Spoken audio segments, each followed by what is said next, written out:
하나님 아버지, 지금 저희들 이 나라의 처한 상황과 이 민족의 형편이 어렵고 힘들고 답답하고 갑갑해 보인다 할지라도 하나님, 이 가운데 하나님의 섭리를 발견하기 원합니다. 하나님의 뜻을 알기 원합니다. 저희들이 어떻게 기도해야 될지 기도의 제목들을 발견하기 원합니다. 이 자리에 지혜와 계시의 영을 내려주옵소서. 하나님을 더 깊이 알게 하옵소서.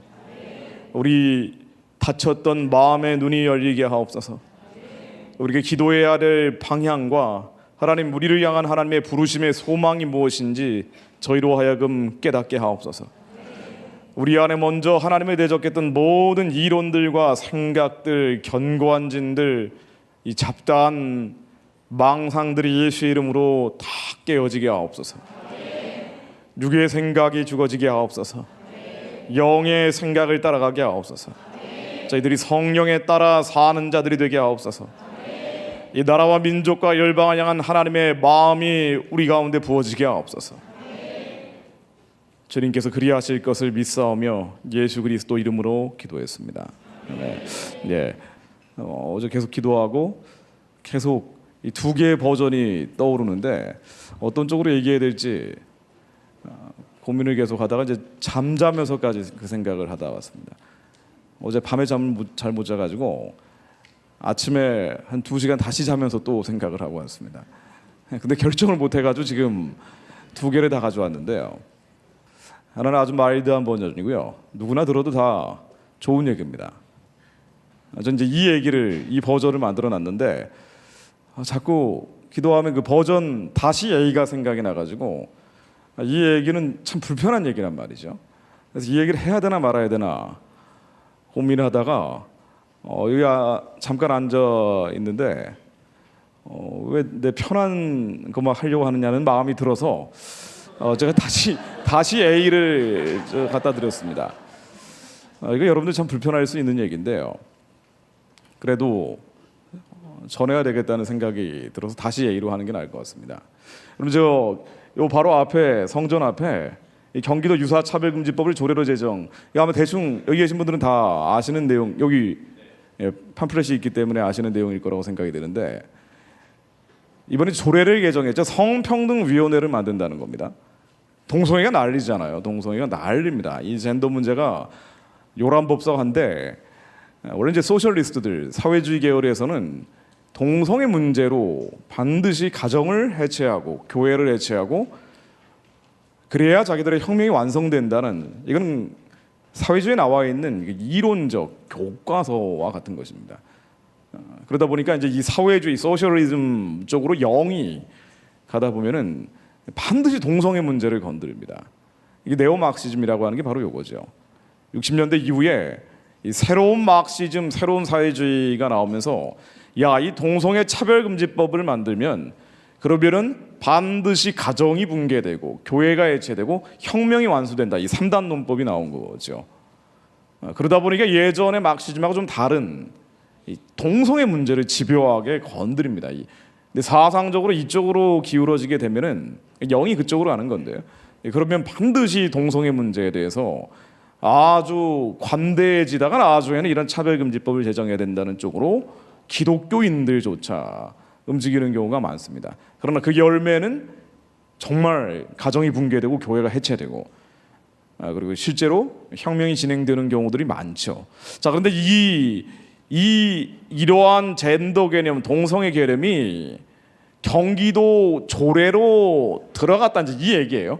그래서 사용자가 있는 단체 조직에서는 이 성평등위원회를 만들도록 먼저 이제 권고한다는 건데, 그렇게 되면 이 사용자가 있는 단체나 조직은 문고하니 교회도 들어간다라고 지금 얘기 나오는 겁니다. 성평등위원회를 만들어야 된다는 거예요.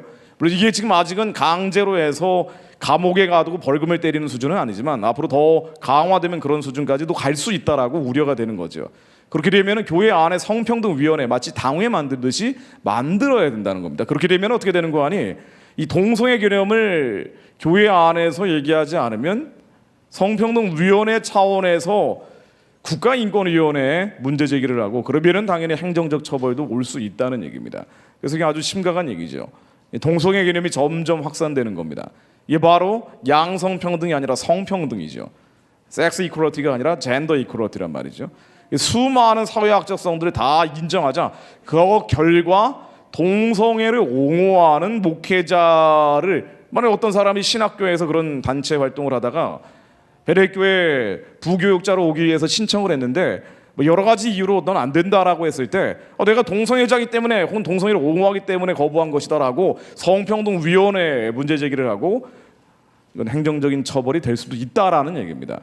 그러면은 동성애를 옹호하거나 혹은 동성애자인 교역자를 교회가 뽑아야 된다는 얘기예요. 그러니까 사실상 강제될 수 있다. 그래서 이제 문제가 되는 겁니다.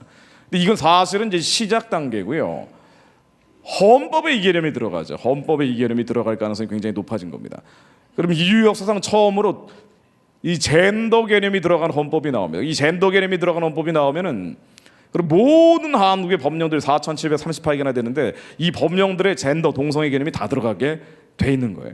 한국이 가장 급진적인 성평등 개념이 법제화되는 나라, 당연히 동성결혼도 합법화되는 거고요. 이런 일들이 벌어지기 직전까지 와 있다는 얘기입니다. 일반 기독교인들은 별 관심이 없고 오히려 이건 과장된 이야기라고 폄하하는 경우가 많지만, 그런 사실은 내년 총선 이후에 이 헌법을 개정하겠다는 쪽이 국회의 3분의 2 이상을 차지하게 될 경우에는 헌법은 바뀌게 돼 있습니다. 이미 개정 헌법안이 국회, 여기에도 나와 있던데 예로 나와 있더군요. 국회 헌법개정특별위원회 자문위원회 보고서라고요. 이미 개정 헌법안이 지난해 지방선거 때 나왔죠. 통과되지 않았을 뿐인데 이것을 여당에서 통과시키려고 하다가 아직은 분위기가 무르익지 않아서 통과되지 않았을 뿐인데 내년에는 총선 이후에 얼마든지 통과될 수가 있는 상황입니다. 그럼 이 조례 차원이 아니라, 이런 조례 차원이 아니라 헌법에 이 개념이 들어가 버리면 차별금지법보다 훨씬 더 강력한 모든 국가 전체 시스템 자체가 이쪽으로 바뀌는 거예요. 이게 바로 이제 우리가 눈앞에 두고 있는 현실이죠. 자, 그러면은 이거를 인정하는 분들도 있고 아니야 절대 아니야 그럴 리가 없어라고 부인하는 분들이 오히려 훨씬 더 많습니다. 이 문제에 대해서 약간 이해하고 있는 분들도 있지만 그렇지 않은 사람들이 절대 다수죠. 자, 그런데 만약 이런 일이 현실이 된다면 그 다음에는 어떻게 되느냐? 교회는 굉장히 어려워질 수밖에 없습니다. 한국은 선교해야 되는 나라죠. 하나님은 지상 명령으로 선교, 땅끝까지 복음을 전하라는 우리에게 부르심, 택하심을 주셨는데 한국 교회가 이렇게 돼버리면 선교할 수 없는 나라가 되죠. 제일 먼저 선교사부터 불러야 되는 상황이 될 수도 있습니다. 경제가 무너지기 시작하면 그 다음에는 이 체제가 변혁이 되고 그 다음에는 현상 자체가 완전히 타파될 수도 있습니다.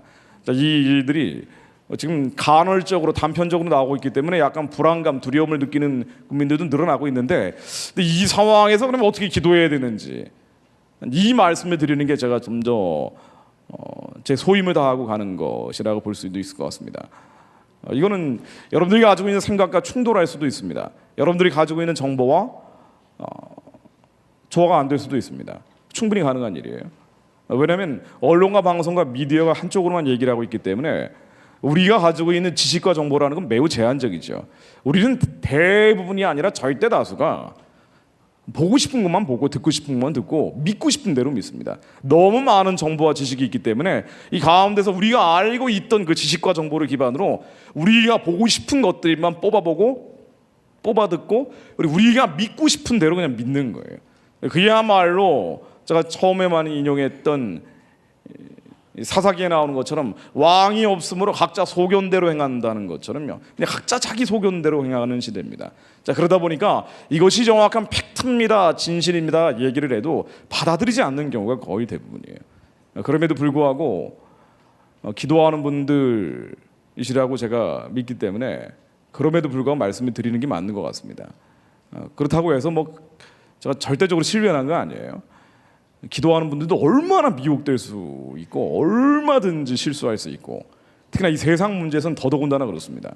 2008년도 예를 들면요, 이 광우병 파동 때 미국산 쇠고기 수입하지 않는다고 100일 넘게 서울광장 한복판 광화문까지 폭동이 벌어졌었죠.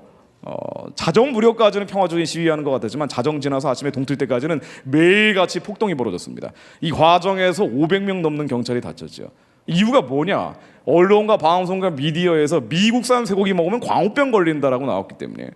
근데 당시에 PD수첩이 이것을 치고 나갔는데 법원 판결문에도 나와 있지만 PD수첩이 당시 얼마나 왜곡을 많이 했는지 정치적 의도성을 가지고 한 거죠. 그러다 보니까 50분 방송하는데 1분 20초에 한 번씩 왜곡이 됐다는 거예요. 그러니까 일어나지 못하는 다운화된 소들, 그 방송에서 미국산 쇠고기는 다 광우병 걸려서 일어나지 못하나 보다 했는데 알고 봤더니 영국산 쇠고기였어요. 이거는 영국 소가 이 관절에 염증이 생겨가지고 일어나지 못하는 걸 광우병 쇠고기라고 왜곡을 하는가 하면 별의별 왜곡들이 1분 20초에 한 번씩 벌어져서 그 결과 모든 언론, 방송, 미디어가 이걸 따라가고 그 결과 기도하는 분들도 하루 종일 기도하는 분들도 미국산 쇠고기 먹으면 안 된다라고 저를 말리고 다닐 정도였습니다. 저희 집안 사람들이. 너 그러고 다니면 어떡하냐고 말이죠. 미국산 쇠고기 먹으면 다 큰일 나는데 제가 뭐 미국산 쇠고기 안전하다고 얘기하고 다니니까. 근데 미국산 쇠고기 안전한가요? 안전하지 않은 거예요? 미국산 쇠고기 먹고 광우병 걸린 사람이 있을까요? 없을까요? 한 명도 안 나왔습니다. 그럼 광우병 쇠고기 먹고 광우병 걸린 사람이 나왔을까요? 안 나왔을까요? 나오긴 나왔어요. 많이 나왔습니다. 이게 유럽에서 집중적으로 나왔죠. 그러니까 99.8%가 유럽에서 나왔습니다. 그 중에서 독일에서 제일 많이 나왔고요. 그리고 영국에서 나왔죠. 근데 미국은 주식이 쇠고기다 보니까 전수조사를 엄청 까다롭게 한다고요. 그래서 아직까지 나온 적이 없고 나머지 0.2%는 일본하고 호주에서 나왔거든요. 그러니까 미국산 쇠고기는 그나마 안전한 쇠고기를 수입하는데 이게 미국산이었기 때문에 문제예요. 이 미국산 쇠고기를 수입을 하면 한미 FTA가 체결되고 그러면 한미 관계가 동독해진단 말이에요. 한국의 이른바 사회주의 소셜리즘 계열에서는 한미 관계가 끊어져야 그 다음에 한국의 모든 모순이 해결된다라고 믿습니다. 자, 그러다 보니까 이 미국산 쇠고기 수입하는 건 절대로 막았어야 되는 거예요. 이런 이데올로기가 들어가다 보니 언론, 방송, 미디어도 과장을 하고 그러다 보니 여러 가지 문제점들이 생겼던 겁니다. 자, 그러다 보니까 국민들도 미혹이 된 건데 하루 종일 기도하는 분들도 정말 사심 없이 기도하는 분들도 미혹되더라고요. 확 넘어가더라고요. 천안함 사건 때는 안 그랬나요? 이 북한의 천안함 폭침이 맞습니까? 안 맞습니까? 맞습니다. 왜 그러냐면은요, 나중에 해병대에서 이거 안 되겠다, 우리의 명예와 자존심이 걸린 문제다라고 해가지고 이 특수수사하고 뭐 특수조사하고 뭐 이런 팀들 있잖아요. UDT 뭐 이런데 이런 데서 3교대로 돌리면서 CHT 공투디라는 북한의 어뢰 잔해를 끌어올렸습니다. 그랬더니 알고 봤더니 북한의 무기 수출 홍보용 카달로그에 그대로 실려 있는 거예요. 이거를 끄집어 올려서 이게 스모킹 건 결정적 근거가 된 거고, 그래서 4개국 공동조사단 74명의 외국인들까지 포함되어 있는 조사단에서 북한의 도발이 맞다라고 결론을 내린 거예요. 자, 그런데 지금 국민의 절반 이상이 북한 소행이 아니라고 보고 있어요. 기독교인들도 태반이 설마 북한이 했을까라고 얘기하는 사람들이 절반 이상이라는 거예요. 기도를 해도 우리가 아무리 주님의 임재 가운데 있는 것 같아도 얼마든지 우리가 이 겉사람이 부패했기 때문에, 우리의 자아가 타락했기 때문에 우리 열린 눈과 열린 귀를 통해서 잘못된 지식과 정보가 들어가면 얼마든지 머리가 헷갈릴 수가 있습니다. 자, 그래서 여러분들이 알고 있는 게 꼭 절대적인 지식이라는 생각은 잠시 내려놓고, 제가 직업적으로 이런 부분들을 다루고 있는 사람이다 보니 한번 들어보십시오. 들어보고 여러분들 분개심이 혹 일어난다 하더라도 나중에 끝난 다음에 문제 제기를 해주세요. 네, 이거 넘어가겠습니다. 자, 사사기 21장 25절인데 그때 이스라엘 왕이 없으므로 사람이 자기 소견에 옳은 대로 했더라. 참 헷갈리는 시대죠. 지금 뭐 나라가 어수선하니까 경제가 어려워지다 보니까 이 경제 폭망하는 거 아니냐, 뭐 이런 예측부터 전쟁 나는 거 아니냐, 미국이 북한을 폭격하는 거 아니냐, 혹은 북한이 남침하는 거 아니냐, 미사일 도발을 이제는 아예 밥 먹듯이 북한이 하고 있는데 남쪽으로 내리는 거 아니냐, 아니면 한국이 적화 통일이 되는 거 아니냐, 연방제로 넘어가는 거 아니냐, 별의별 얘기들이 다 나오고 있습니다. 이 카톡 뉴스 보고 있으면은요, 나라와 민족을 위해 기도하는 분들이 저를 꼭 초대하는 경우가 많은데 정말 많은 카톡방들이 있는데요. 제가 뭐 거기 답변은 잘 안 하지만 정말 자기 소견대로 믿고 싶은 대로 믿는 거예요. 자, 그런데 이 한국에 문제점들이 없다라고 보기도 어렵지만 문제점들이 있다라고 보는 것, 또 잘못된 지식과 정보가 들어가면은 잘못된 기도가 나옵니다. 우리가 지금 하나님이 원하시는 정확한 기도의 제목들이 나올 수가 없습니다. 그래서 여러분들이 이 나라와 민족을 위해서 기도하시는 분들이시라는 걸 전제를 하고 약간의 튜닝, 좀 더 정확한 지식과 정보를 가지고 튜닝한다는 차원에서 제가 이 말씀을 드려보려고 합니다. 자, 2번 문제부터 말씀드리려고 하는데요. 어떤 지역이나 정사 권세 어둠의 세상 주관자들이 있죠. 북한을 잡고 있는 어둠의 신이 있죠. 우리의 신은 혈과 육에 대한 게 아니죠. 사람하고 싸우는 게 아니죠. 북한 사람 김정은하고 싸우는 게 아닙니다. 그렇죠. 북한 사람들을 잡고 있는 정사 권세 어둠의 세상 주관자, 하늘에 있는 악의 영들이 있습니다. 예를 들면 조폭 사무실 가면은 분위기가 이상하잖아요. 이들이 다 잡고 있는 뭔가가 있는 거지요. 어두운 영들이 있는 겁니다. 마찬가지로 북한에서는 김일성, 김정일, 김정은을 신이라고 얘기한단 말이에요. 김정은도 신이에요. 김정은도 지나다니면서 생기를 부어놓습니다. 무슨 얘기인 거 아니? 김정은도 신의 자리에 올라갔는데 김일성, 김정일이 태양신이라고 노동신문에 나온단 말이에요. 지난 4월 달에 아예 헌법을 바꿔서 김일성, 김정일이 영원히 산다라고 헌법에 집어넣어 버렸어요. 점점 막 나가고 있습니다. 이 김정은도 신이 돼버린 거예요. 그래서 태양이라고 표현을 하는데 공식적인 명칭이 태양이에요. 북한 내부에서는. 지나다니면서 사과나무에 김정은이 한마디를 하면은 김정은 대장 원수께서 생기를 부어주신 사과나무라고 돌판을 세워요. 신이기 때문에 가능한 거죠. 어차피 영생하는 자거든요. 이게 주체주의라는 거죠. 이 주체주의가 북한에서 깨져야 북한 사람들도 정신을 차리는 거죠. 다른 이름으로는 깨지지 않기 때문에 우리는 마귀를 멸하시는 예수 그리스도 이름으로 중보하는 거죠. 저 어둠의 진이 깨지라고 얘기하는 겁니다. 자, 일본 사람들도 이런 게 잡고 있는 게 있을 거예요. 자, 그러다 보니까 이런 도발을 하는 것인데, 자, 우리가 좀 더 면밀하게 주의 깊게 들여다볼 필요가 있습니다. 화이트 국가 리스트에서 배제를 했다고 하는데 이게 뭔지 대충은 아실 거예요. 한국의 반도체 디스플레이, 한국이 제일 많이 수출하는 게 반도체 디스플레이인데 이 반도체 디스플레이 핵심 부품 3가지, 에칭가스부터 3가지가 있는데 이거를 일본이 수출 제한한다고 했습니다. 우리 이제는 아예 1200개 품목에 대해서 수출 제한을 하겠다, 아예 안 하겠다는 건 아닌데 이 1200개 품목에 대해서 하나하나 검사를 하겠다는 얘기예요. 수출을 할지 안 할지에 대해서. 한국으로서는 매우 어려운 상황인데 결정적 이유가 된 거는 지난해 대법원에서 이 징용공 판결이라는 게 나왔기 때문입니다. 이 징용공 판결이라는 것은 65년도에 한일 간의 협약에 의해서 신사협정이라고 하죠. 일제시대에 징용으로 끌려갔었던 문제는 타결을 하고 그 대신에 일본에게 어마어마한 돈을 사실 끌어왔어요. 그걸 가지고 경제개발한 거란 말이에요. 그런데 국가가 국가의 약속이었는데 지난해 대법원에서 이걸 깨버린 거예요. 한일 간의 국가 약속을 사실상 대법원 차원에서 깨버리니까 일본 입장에서는 뭐냐면은 아니 그러면 65년도에 그 대한민국과 지금 대한민국이 다른 나라냐 이렇게 물어보는 거죠. 이거를 지난 3년 동안 물어봤던 겁니다. 이렇게 하면 안 된다라는 식으로 한일 간에 여러 가지 불협화음들이 있었던 것이 사실이에요. 근데 사실 이건 결정적 이유고요. 이 3년 동안 계속 문제가 제기되며 심지어 화이트 국가 리스트까지 빼버린 이유는 뭐냐면 사실은 북한 문제예요. 북한 문제죠. 왜냐하면 이 화이트 국가 리스트는 안보상 우호 조치입니다. 일본이 자기들과 공동의 적을 가지고 있는 나라에 대해서는 우호적으로 경제적인 혜택을 주겠다는 거란 말이에요. 이 안보상 우호 국가라는 건 뭐냐면은 자기들과 공통의 적을 가지고 있는 나라. 일본의 적은 북한과 중국이란 말이에요. 그래서 한국이 북한과 중국이 적이라고 생각한다면 화이트 국가 리스트에 들어가서 경제적인 혜택을 주겠다고 했는데 이 한국이 북한과 중국 편으로 점점 가는 것 같으니까 3년 동안 여러 채널로 계속 물어봤죠. 계속 확인을 한 거예요. 당신들 누구 편이야? 이렇게 물어본 거예요. 그러다가 지난해 징용공 판결이 나니까 이게 법원 판결이다 보니 이거를 도화선으로 결정적 번복을 하게 된 건데, 근데 사실은 북한과 중국에 대한 한국의 시각차를 문제 삼은 겁니다. 그래서 이 한국은 어느 편이냐? 근데 이게 이제 앞으로 어디까지 가느냐 요건 문제인데요. 금융 공격을 할 수 있다. 요 얘기가 나오는 거예요. 이게 이제 골치가 아픈 건데 아마 뭐 이렇게까지 가지는 않지 않겠는가라는 생각은 듭니다만은. 이제 이게 만일 한일 간의 관계가 더 악화되면은 갈 수도 있다라는 건데요. 우리 미유나 호나 한국은 미국과 동맹 국가입니다. 지난 70년 동안 한미 동맹이라는 걸 통해서 미국이 한국의 안전을 보장해 준 거예요. 그러다 보니까 우리는 경제 개발에 집중을 한 겁니다. 이 안전을 보장해 준다는 건 뭐냐면은요, 미군이 전 세계에서 국방비를 절반 정도 쓰고 있단 말이죠.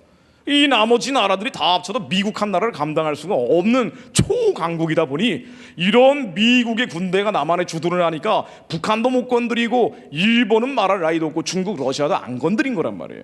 이게 한미 동맹이라는 거죠. 자, 그런데 이 한미 동맹인데 여기에 따라서 미국이 한국에 어마어마한 투자를 했습니다. 그리고 미국과 동맹 국가인 일본과 영국 같은 나라들이 역시 투자를 많이 해놨어요. 예를 들면 한국의 주식시장인데요. 한국 주식시장에 외국 자본이 30%가 넘게 들어와 있습니다. 이 30% 넘는 돈 가운데 40% 넘는 돈이 미국 돈이에요. 이 삼성 핸드폰도요. 사실 삼성이라는 기업도 절반 이상이 미국 돈이 들어와 있죠. 예. 이렇게 어마어마하게 많은 돈이 한국에 투자되고 있는 거예요. 이 많은 일본이 한국과 관계가 더 틀어져가지고 돈을 빼버린다. 그러면 이 돈이 일본 돈만 빠지는 게 아니라 미국, 영국 돈도 같이 빠질 수 있다. 이런 우려가 나오고 있는 거예요. 가뜩이나 경제도 어려운단 말이죠. 경제 요즘 초저금인데요. 여기에 대한 이제 정부의 대책은 요겁니다. 국민들이 힘을 합쳐서 남북 평화 경제로 단숨에 일본을 따라잡을 수 있다라고 대통령이 말씀하셨고 8월 15일 광복절에도 역시 축사를 통해서 평화 경제 이 남북 문제를 가지고 사실 북한 문제입니다. 즉 우리야 겪고 있는 국제관계의 많은 현상 타파, 현상 변화들은 북한 문제예요. 이게 이제 한국이 북한과 경제가 하나가 됨으로써 이 평화 경제라는 걸 통해서 일본을 단숨에 따라잡을 수 있다. 그리고 또 하나의 비전을 제시하신 게 2045년 광복절이 100년이 되는 2045년이면은 우리는 하나 원 코리아가 될 것이다. 통일이 될 것이다라는 얘기도 하셨어요. 이 통일이 어떤 통일이냐에 대해서는 얘기를 안 했지만 대통령께서 평소에 얘기하신 게 연방제 통일이었기 때문에 낮은 단계 연방제 통일을 임기 내에 하겠다라는 얘기를 2차례 하셨죠. 그러다 보니까 이게 연방제 통일이 아니냐라는 해석이 나오고 있는 그런 수준에 불과합니다. 자, 그런데 우리 일본 따라잡고 싶지 않은 사람은 아무도 없지요. 그러나 다만 조금 더 면밀히 들여다볼 필요는 있는 게 과연 단숨에 따라잡을 수 있겠느냐, 그리고 남북 평화 경제로 따라잡을 수 있겠느냐, 이 두 가지는 생각을 해볼 필요가 있죠. 북한이 세계에서 제일 경제가 꼬랍입니다. 167개국 조사하면 가장 꼴찌로 나오는 게 북한 경제인데 이 그냥 꼴찌가 아니라 테러 국가란 말이에요. 근데 이 테러 국가라는 거는요, 예를 들면 이스라엘의 예루살렘에서 불발탄 떨어지면 북한죄가 많다 그래요. 히브리대 대학 교수님이 그러시더라고요. 왜냐하면은 이스라엘 못 잡아먹어서 안달복달하는 테러 이슬람 조직들, 하마스, 헤즈볼라 이런 단체들이 있는데 얘네들이 권력을 잡고 있단 말이에요. 시리아 권력을 잡고 있고 이란에 영향을 미치고 뭐 이렇고 있단 말이에요. 이래가지고 이스라엘을 못 잡아먹어서 안달복달하는 시리아, 이란 이런 나라들하고 형제국가 이상으로 돈독한 관계를 유지하는 게 북한입니다. 이 나라들이 이스라엘을 죽이기 위해서 핵무기, 미사일, 생화학 무기를 어디서 들여오느냐? 북한에서 들여온단 말이에요. 이스라엘은요, 북한이라면 이를 알아요. 자, 그런데 이런 테러 국가와 한국이 하나가 된다고 해서 과연 일본을 단숨에 따라잡을 수 있느냐? 약간 회의적인 생각이 한쪽에서 스쳐가죠. 아주 제가 조심스럽게 표현하고 있습니다만은. 이게 단숨에 따라잡을 수 있느냐인데 어쨌든 두산 회장인 박용만 대한상의 의장, 기업연합체 회장께서는 이렇게 얘기합니다. 만일 한두 일본 따라잡으려면 반세기 이상 걸릴지도 모른다. 50년 이상 걸릴지도 모른다. 우리를 인정하고 싶지 않지만 어쨌든 하나님이 이런 나라에 태어나게 하신 거예요. 이런 어떤 입지적 환경에 한국을 태어나게 하신 겁니다. 뭐냐면은요, 이거 용하고 호랑이, 뱀 같은 나라들한테 둘러싸여 있는 거예요. 이러다 보니까 한국이 작은 나라란 말이에요. 미우나 호나 일본이 우리보다 영토가 커요. 그러니까 이 남한 영토만 따지면은 한 3.7배, 4배 가량 많고요. 우리가 통일이 돼도 1.8배, 일본이 우리보다 넓습니다. 인구는 2.5배, 남북 인구 합쳐도 1.7배. 그러니까 일본이 원래 큰 나라예요. 땅덩이가 크단 말이에요. GDP가 3위, 세계 3위, 2등에서 3위로 밀려났는데 한국이 12위죠. 한국도 어마어마하게 발전한 나라죠. 자, 그럼에도 불구하고 아직은 일본이 원래 사이즈가 크기 때문에 노벨상 수상자가 우리가 한 분 나왔는데 그런데 이 일본은요, 뭐 20여 명, 24명이나 나왔단 말이에요. ICT 인력은 3배가 많습니다.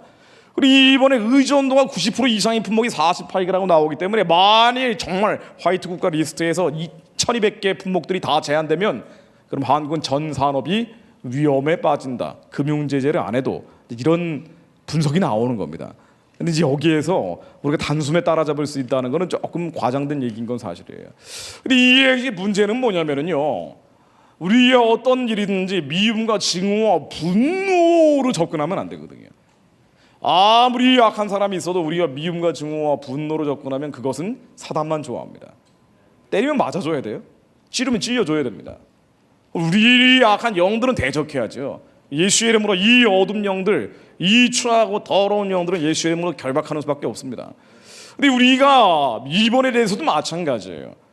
이번을 잡고 있는 이 군국주의적인 영, 이거는 예수의 이름으로 결박을 해야 되겠죠. 예수님 오시기 전까지 쫓겨나가지는 않겠지만 어쨌든 우리는 영적으로 전쟁하면서 일본 사람들은 축복해줘야 된단 말이에요.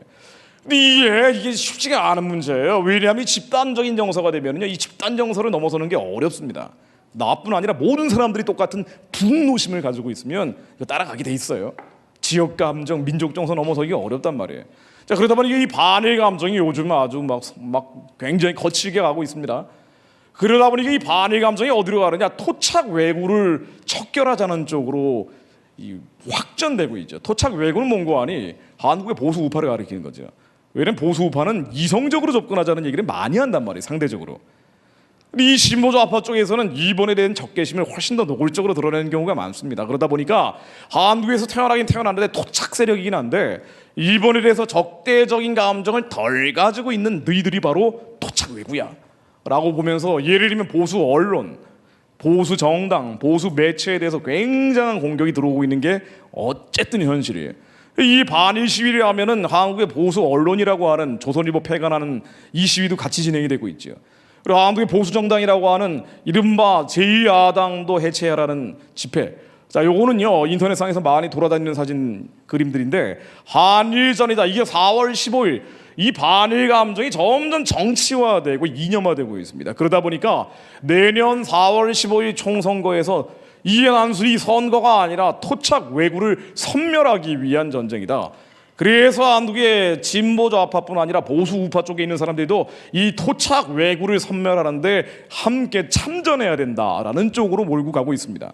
자, 그러다 보니까 이 언론과 방송, 미디어, 그리고 여기에 시민단체들이 적극적으로 가세를 하고, 뭐 정치권은 뒤에서 그냥 방관하고 있는지는 모르겠는데, 어쨌든 이게 이제 한일 간의 반일 감정 혐한 정서라는 게 점점 격렬해지고 한국에서는 선거가 있기 때문에 더 민감하게 진행이 되고 있어요.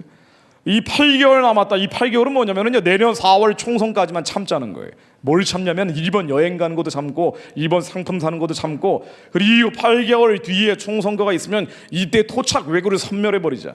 그리고 나면 일본 여행도 가고 일본 상품도 사라는 쪽으로 진행이 되고, 그러다 보니까 이 반일 시위라는 것은 반드시 이른바 제1야당 보수정당이라고 하는 정당 해체 운동과 같이 진행이 됩니다. 이름도 잘 붙였어요. 일본 자민당 한국 지부당. 이게 이른바 한국의 제2야당 앞에서 시위하는 겁니다. 여러분들 이 왜구 같은 놈들이니까 이 왜구 같은 놈들 다 쓸어버려야 된다. 토착 왜구라고 한자로 되어 있는 거죠. 이 안 사요, 안 가요, 안 봐요, 안 뽑아요.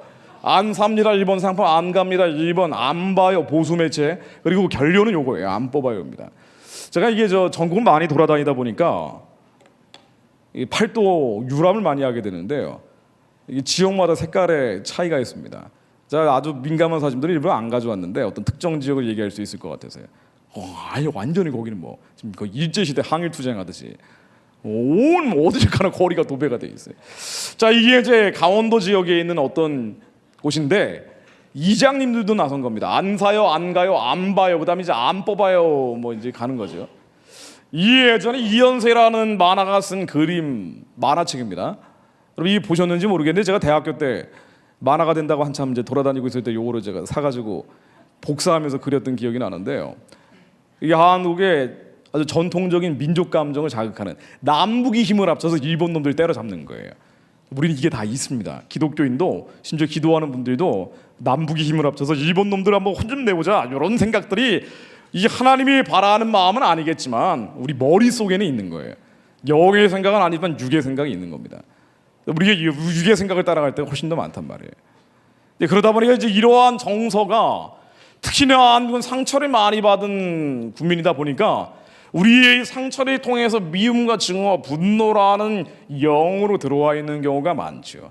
우리의 나라 민족을 위해 기도한다라고 얘기하면서도 사실은 가장 민감한 영역은 건드리지 않고 그냥 대충 수용될 만한 그런 기도만 하고 가는 경우도 굉장히 많습니다. 이런 부분 잘 건드리지 못하거든요. 자, 우리가 상처가 많기 때문인데요. 그렇죠. 일제 시대의 위안부 문제 얼마나 지금 우리도 치를 떨고 있습니까? 그런데 이 위안부 소녀상인데 전국적으로 많이 있죠. 우리의 그 상처를 달랜다기보다는 그 기억을 되살리자는 차원에서 전국적으로 설치가 돼 있는데 이게 한 1000개 이상 있는 거 아세요? 청년들이 여기 모여서 결의를 다지죠. 전국을 돌면서 반일에 대한 결의를 다지고, 그리고 중요한 일이 있을 때는 인형을 따로 만들어서 신을 신기기도 하고 옷을 입히기도 하고 차에 태워서 순례도 합니다. 자, 그런데 정말 하나님이 무엇을 바라시는지 우리 육의 생각을 죽이고 하나님의 마음을 따라갈 필요가 있는데요. 그렇죠. 너무나 가슴 아픈 상처인 건 맞습니다. 그리고 이거를 용서하되 기억은 할 필요 있는 것도 맞는 얘기일 거예요. 자, 그런데 지금 현재 진행형으로 얼마나 많은 위안부들이 중국에서 떠돌고 있는지 이 얘기는 안 하죠. 자, 이게 조중 접경지대에 있는 팻말입니다. 중국 당국이 붙여놓은 거예요. 어린이 여성 판매 금지라고 돼 있죠. 너무나 많은 어린이와 여성들을 북한에서 굶어 죽는 노예들이란 말이에요. 이 사람들을 중국에 내다 팝니다. 굶어 죽지 않는 노예가 되기 위해서. 이 많은 사람들을 팔다 보니까 제발 좀 팔지 말라고 팻말을 붙여놓은 거예요. 이 팔려다니는 사람들이 얼마나 많으냐. 저도 중국 가서 예전에 취재했을 때 보면은요, 낮에는 만나지도 못하고 새벽 1시에서 4시 사이에 조선족 주인한테 돈을 주고 그 사람들을 만나는 경우가 있었습니다. 노예예요, 노예. 노예인데 다만 북한에서 굶어 죽는 노예인데 여성 굶어 죽지 않는 노예일 뿐이에요.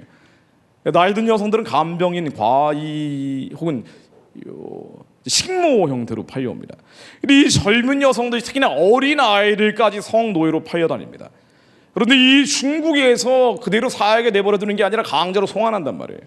이 사람들이 강제로 송환다 하면서 범죄자도 아닌데 범죄인처럼 저런 식으로 사진 찍어놓은 겁니다. 얼마나 많은 사람들이 있느냐, 얼마나 어린 아이들까지 있느냐. 자, 이게 영국의 인권단체에서 낸 통계입니다.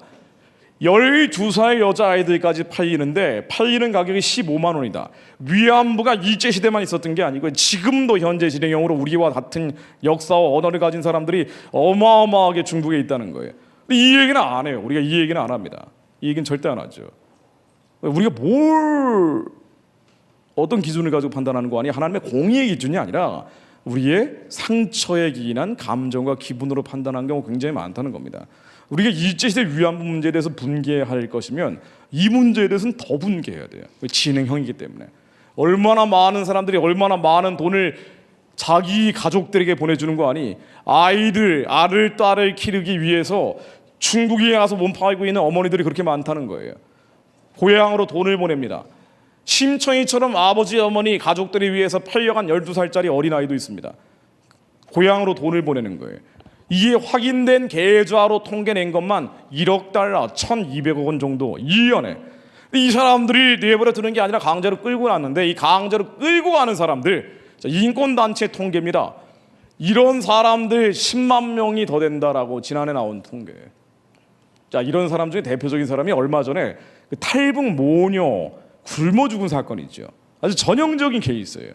중국에서 강제로 팔려갔다가 중국 남자와 만나서 아이를 낳은 거예요. 원치 않는 임신을 하고 여기에서 온갖 유린 다 당하다가 쫓겨났어요. 근데 아이는 못 데리고 오고 다시 중국 남자와 만나서 한국에 왔는데 이 중국 남자는 다시 중국으로 돌아가고 한국에 아이와 엄마 41살짜리 여성만 남은 겁니다. 근데 그래서 나중에 돌보는 사람 없이 굶어 죽어버린 거예요. 적어도 하나님의 마음이라면, 우리가 일본에 대해서 이렇게 적개심을 가지고 있을 거라면, 그것이 정말 하나님의 마음이라고 확신을 한다면 북한 정권 하에서 벌어지는 저 유린에 대해서는 더 화를 내야 되는데 절대 안 해요. 이거는 제가 어제 특정 지역에 가보면은요, 정말 이 반성하지 않은 일본은 해체하라는 식으로 노골적으로 그렇게 표현이 되어 있습니다만은 북한 정권이 지금도 저지르고 있는 저런 현대판 위안부 문제에 대해서는 이런 반고 언급이 없죠. 그런데 과연 그게 하나님의 마음이겠냐는 거예요. 인간의 감정이죠. 다만 집단화된 정서일 뿐입니다. 앞으로 한참 더 갈 가능성이 있습니다. 일본도 정치 논리고 하고 있거든요. 일본도 정치 논리로 하는 거예요. 경제 논리가 아닙니다. 그래서 일본이 지난달에 있는 참여연 중의원 선거가 있었는데 이 선거에 이용하려고 했던 거예요. 혐한 정서를. 자 봐라, 우리 얼마나 위험한 나라냐는 거예요. 일본 입장에서 북한이 미사일을 날리고 핵무기를 만들었는데 북한, 중국에 대응하기 위한 한국이 예전엔 동맹국이라고 생각을 했지만 지금은 아니다. 그러니 우리는 여기에 대한 대응을 해야 된다. 일본도 전범 국가의 오명을 벗고 헌법을 개정을 해서 지금은 자위 군대라고 돼 있죠. 정상적인 군대가 아닌데 정상적인 군대를 만들고 해외 파병도 하고 핵무장도 해야 된다. 이런 쪽으로 아베 정권이 주장하고 있단 말이에요. 그래서 지난해 중의원 참여연 선거에서 국회의원 3분의 1을 확보하려고 했는데 여기에는 미달을 했습니다.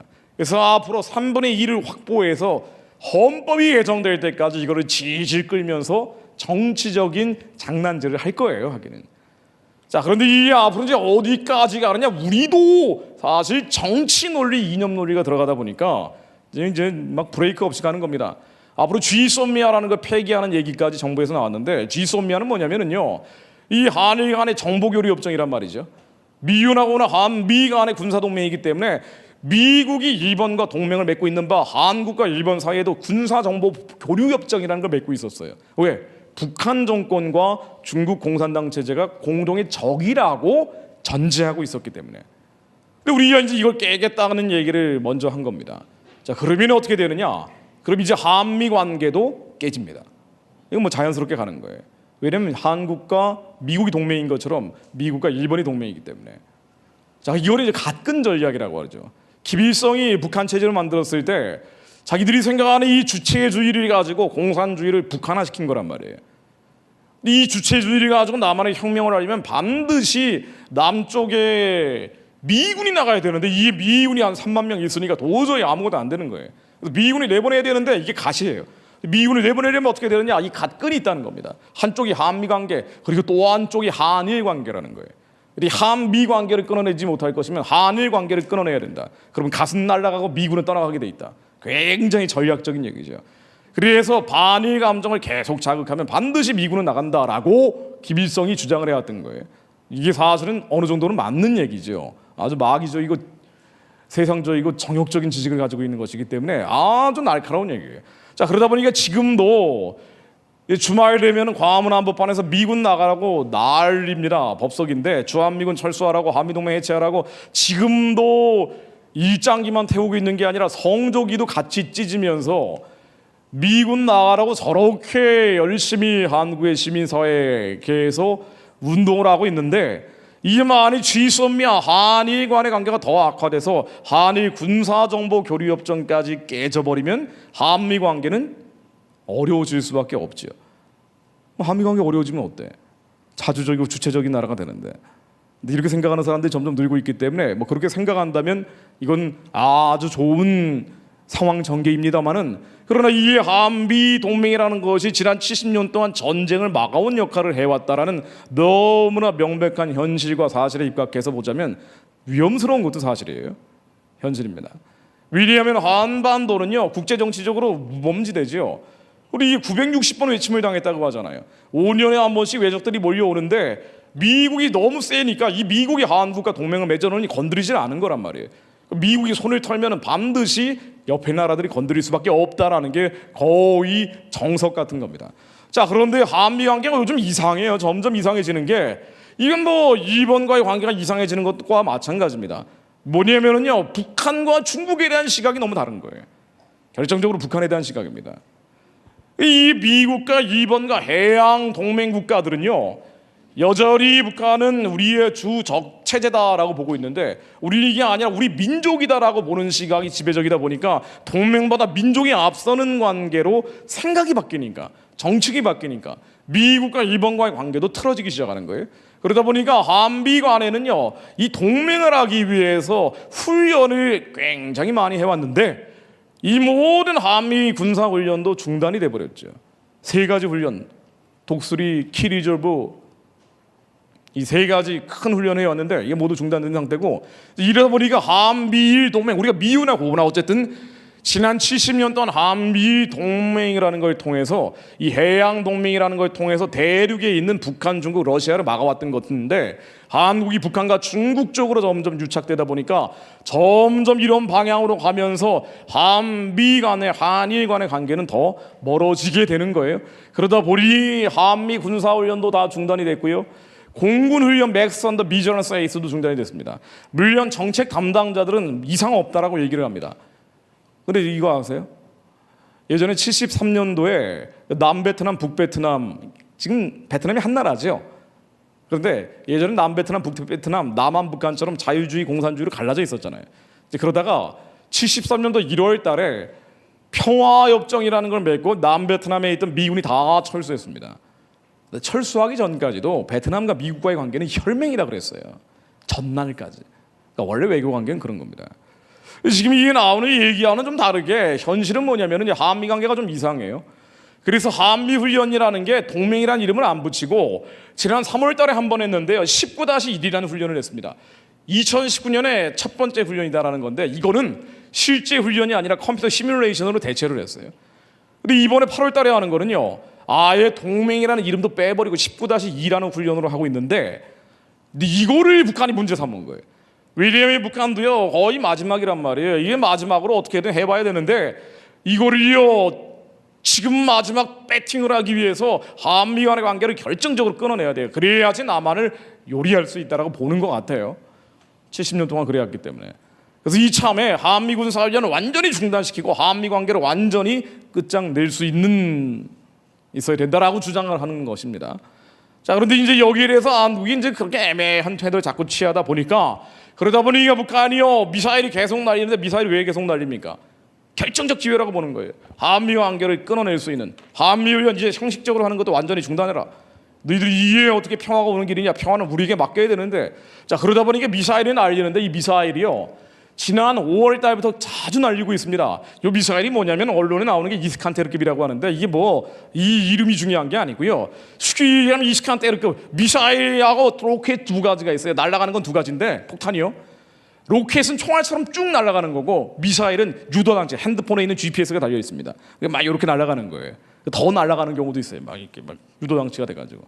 근데 북한이 이 미사일을 계속 날리는데, 이스칸테르급이라는 걸 지난 5월 달에 처음 날렸어요. 쉽게 얘기하면은 우리는 이거 막을 수가 없습니다. 하도 날쌘돌이처럼 피해 다니니까. 우리가 막을 수 있다는 것도 미군 무기를 들여오면 막을 수 있을까 뭐 이 정도인데, 어쨌든 이 미사일은 막을 수 없는 수준이 됐는데, 이 미사일을 7월 25일 이후에 계속, 이게 저 PPT 만들어놨는데 또 날렸어요 어제. 그래서 이 7월 25일 이후에 6번째가 아니라 7번째입니다. 이거 자꾸 바꾸게 만드는데, 이게 이번 정부 들어서 20번째가 돼버린 거예요. 자꾸 날리는데, 이게 요즘 들은 점점 많이 날리는데, 날리면서 하는 얘기가 있죠. 뭐예요? 한미 관계 끊으라는 거예요. 한미를 완전히 중단하라는 겁니다. 진짜 너희들이 평화를 원하면 우리 말을 들으라는 거예요. 그 다음 요구는 뭐 뻔하지만 미군 철수하라 그러겠지만은, 미군 철수 지금도 주장을 하는 거예요. 자, 그래서 한국에 대해서 우리는 무역 치료하는 거다. 자멸할 행위하지 마라. 맞을 짓 좀 하지 마라. 남한은 겁먹은 개다. 새벽잠 설치면서 허우적거리는 게 가관이다. 한국 국방장관에 대해서 정경도 같이 웃기는 것, 허튼 망발하고 자빠졌네, 뭐 이렇게 해버렸어요. 근데 이게 미사일만 날리는 게 아니라, 미사일을 왜 날리냐면은요, 미사일은 계속 날려야지 이게 업그레이드가 된단 말이에요. 미사일을 왜 날리냐면, 이게 날려야, 자꾸 날려야 저기 시리아나 이란 같은 나라에서 수입을 해갑니다. 진짜 시연을 해주잖아요 북한은. 근데 이 시리아나 이란도 이 미사일이 진짜 쓸만한 건지 아닌지 날려보지 않기 전에는요 그 어마어마한 돈을 주고 살 수가 없어요. 근데 북한은 계속 날리잖아요. 그래 북한째가 최고인 거예요. 시리아 이란 입장에서는. 빨리 이걸 수입해가지고 저 이스라엘을 죽여야 되는데 북한이 너무 좋은 거예요. 그렇게 형제국가죠. 이 미사일이 날리는데, 미사일이 날리고 그 앞에 탄두, 핵을 다는 겁니다. 이거를 핵 소형화라고 얘기하고 이미 소형화가 됐죠. 그래서 이 미사일과 함께 핵 탄두가 점점 업그레이드가 되는데, 미국 의회 조사국, 제 얘기가 아니라 미국 의회 조사국 위드로 윌슨 센터 발표에 따르면은 내년쯤 되면은 탄두가 100개 이상 늘어난다. 이 100개 이상 늘어난다는 건 세계에서 5번째 정도 수준 된다는 얘기입니다. 세계 5번째, 미사일도 4번째 정도 수준이 된다는 거예요. 이거 어마어마하죠. 우리가 손기술이 강하니까 우리 민족이 말이에요. 이 남쪽에서는 핸드폰 가지고 세계를 장악하려고 하고 북쪽에서는 핵미사일 가지고 저러고 앉은 거예요. 근데 이 핵미사일이 또 어디다 날리냐면요, 잠수함에다 날립니다. 이 김정은이 있고 옆에 어마어마하게 큰 잠수함이 있죠. 저도 진해 예전에 군부대 강연하면서 여러 번 가봤었는데 한국 잠수함은 이렇게 크질 않습니다. 아무리 커봐야 이거 3분의 1 사이즈밖에 안 돼요. 이번에 3,000톤급이라고 어마어마하게 큰 거를 이 발표를 했는데 여기에다가 핵미사일이 단다는 거예요. 그럼 이 핵미사일을 잠수함에 달아버리면 SLBM이라고 하는데 이건 아예 못 막아요. 아예 막을 수가 없습니다. 물속 어디서 튀어나올지 모르니까. 이게 조금 더 개량이 되면은요, LA 앞바다, 시애틀 앞바다 같은 데서도 날릴 수가 있다는 거예요. 그러면은 미국도 어떻게 해볼 수가 없어요. 미국과 북한이 싸워서 지는 게 아니라 북한은 뭐냐면은요, 남쪽을 요리하려고 할 때 미국이 개입하는 걸 막으려고 하는 거거든요. 그래서 이런 잠수함에다가 핵미사일을 달아버리고 미국이 개입하려고 하면은 너희들 시애틀 앞바다에서 날릴 거야 라고 하면 미국이 개입을 못하는 거예요. 이제 이런 의도로 가지고 만드는 거죠. 그러니까 지금 이제 점점 통제가 안 됩니다. 자, 그런데 우리가 좀 잘못 걸렸어요. 이게 이제 시대를 좀 어려운 시대를 만난 건데 예전처럼 한미동맹이나 한일 관계가 돈독하면은 그만 별 문제 아닙니다, 저거. 왜냐하면 전 세계 군사비의 절반이 남쪽에 있기 때문에 북한이 만일 한 번만 건드리면은요, 미국이 북한을 초토화시킨단 말이에요. 이런 일이 없어야 되지만 이게 안전장치가 되기 때문에 북한은 감히 어떤 것도 할 수가 없어요. 해봐야 작은 도발이에요. 그런데 이제 요즘 트럼프 대통령이 좀 심기가 불편하지 이상하단 말이에요. 한국을 보호하지 않겠다는 식으로 얘기하고 있죠. 자, 그래서 미사일을 계속 날려도 나는 몰라, 너희들이 알아서 해. 이렇게 한단 말이에요. 왜냐하면 트럼프 대통령은 한반도 문제에서 평화를 가져왔다라는 그 성과를 가지고 이 내년 대선을 치러보려고 하고 있는 사람이에요. 그러다 보니 이게 어쨌든 결정적 도발, 핵실험이라든가 아니면 정말 인명살상 같은 것이 나오지 않는 한 이런 미사일 발사 정도는 그냥 눈 감고 넘어가자는 거예요. 그래서 한국이 알아서 할 문제다라는 식으로 얘기를 하고 있죠. 아예 여기에서 한 거는 더 나가서요, 한미 군사훈련, 야 나도 싫어, 나도 리디큘러스하고 아주 웃겨, 나 이거 정말 싫어, 이런 식으로 얘기하면서 자, 이거는 익스펜시브하다, 너무 비싸서 나도 마음에 안 들어, 빨리 좀 완전히 중단했으면 좋겠어, 김정은 편을 들고 있단 말이에요. 그러니까 이게 좀 상황이 묘한 거예요. 우리 미국 동맹을 믿고 뭐 이게 북한과 어떻게 좀 잘해보자고 할 수도 있는데 이 미국도 이제 한국을 보호하지 않겠다는 식으로 나가고 트럼프 대통령은 아예 한국에 대해서 동맹이라는 단어를 안 써요. 이제는 아예 동맹이라고 얘기하지 않고 소위 동맹, so-called ally라는 표현이 있습니다. 우리 중학교 1학년 영어에 나오는 거, so-called, 소위 동맹. 아주 비아냥거리는 거예요. 근데 미국 입장에서는 그도 그럴 게 동맹이면 의무를 하라는 거예요. 의리는 없어도 말이죠. 아프간이나 이라크 같은 데서 미군이 해마다 어마어마하게 죽어갑니다. 지금도 치안 유지하기 위해서 많은 미군들이 피를 흘리고 있는데 동맹이라면 와서 좀 도와줘야 되는데 우리는 절대 안 도와준단 말이에요. 우리가 보내봐야 의무병이죠. 동맹이 무슨 동맹이냐는 거예요. 게다가 우리의 동맹이라면 우리는 북한과 그 뒤에 중국이 더 큰 문제인데 중국에 대해서 한국은 오히려 운명 공동체가 됐다라고 표현하고 있단 말이에요. 그러니까 미국 입장에서 한국이 동맹인지 아닌지 잘 모르겠다는 거예요. 그래서 우리 이번에 한일 간에 문제 생긴 것도 미국이 중재해 주길 바랐는데 그래서 WTO라고 세계 무역기구에 가서 미국이 중재해 주길 바란다라는 식으로 언론 보도가 나오다가 트위터로 트럼프가 날렸어요. 뭐라고 했냐면은 웃기지 마라, WTO에서 한국이 개발도상국 혜택을 못 받도록 모든 수단을 강구해라, 아예 엿먹어라라는 식으로 트위터를 날려버렸어요. 이게 뭐냐면요, 일본이 저렇게 나가는 것도 사실 미국이 암묵적으로 동의하고 하는 거죠. 아베가 저런 선포하기 전날 트럼프를 만났어요. G20를 일본에서 했단 말이에요, 동경에서. 그러니까 뭐냐, 한국 누구 편이냐는 거예요. 너희들 북한하고 중국 편 될 거면 나는 몰라, 너희들 마음대로 하라는 거예요. 그리고 미국이 떠나기를 바라지 않는다면 떠나면 떠나주지, 동맹 없어주려면 없어주지, 나도 싫은데. 당신들이 이렇게 아주 진짜 원하면 돈 받고 해주겠다는 거예요, 돈 받고. 그래서 이 방위비 분담금 얘기가 나오는 겁니다. 방위비 분담금은요 1조 원 정도 냅니다. 앞으로 더 이게 문제가 될 텐데 아마 한미 관계는 이 방위비 분담금 문제로 결정적 파탄이 될 수도 있어요. 근데 이 방위비 분담금은 미군이 주도하는 데가 우리가 돈을 대는 거라고 얘기를 하는데 사실은 이 돈의 대부분은 주한미군에 1조 원을 주는 것의 대부분은 한국에 있는 근로자들 임금으로 들어가죠. 그리고 물품 구매에 들어갑니다. 사실은 이게 미국에게 용병처럼 주는 돈은 아니에요. 근데 우리는 감정적으로 싫은 거예요. 어떻게 1조 원이나 주느냐고. 그런데 이 시대 한미 관계는 예전에 피로 맺어진 의리는 없어요.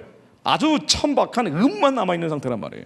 이러다 보니까 남녀관계 헤어지듯이 말이에요. 처음에 뭐 티격태격하면서 처음에는 당신 키가 커서 너무 멋있어 그러다가 너 왜 키만 크냐 막 이렇게 나온단 말이에요. 트집을 잡는다고요. 한미 관계도 똑같이 가는 겁니다. 자, 그러다 보니 이 방위비 분담금을 얼마 전에 볼튼이라는 안보보좌관이 와서 뭐라 그랬냐면 5배 내라고, 5배, 5조 원 내라고. 이거 우리가 내겠습니까? 안 내죠. 그거 안 내면 어떻게 되겠어요? 뺀다 그러겠죠, 트럼프는. 이게 요즘 분위기가 이상한 거예요. 한미 관계가 이상하죠. 이거는 우리에게 직접적으로 그대로 영향을 미칩니다. 자, 한미 동맹으로 70년 동안 안전이 보장된 나라입니다. 자, 그런 나라에 많은 외국인들이 투자를 해서 경제가 커졌어요. 근데 한미 관계가 약해지니까요, 이제는 옆에 있는 곰과 호랑이들이 몰려오는 거예요. 중국과 러시아입니다. 너무 잘 알죠. 그래서 한국에 영토가 있으면 그 위에 영공이라고 있잖아요. 근데 이 영공보다 조금 넓은 공중 개념이 방공식별구역이라는 게 있습니다. 이 방공식별구역을 지난해 중국이 140번 넘게 한국에 들어와 버렸어요.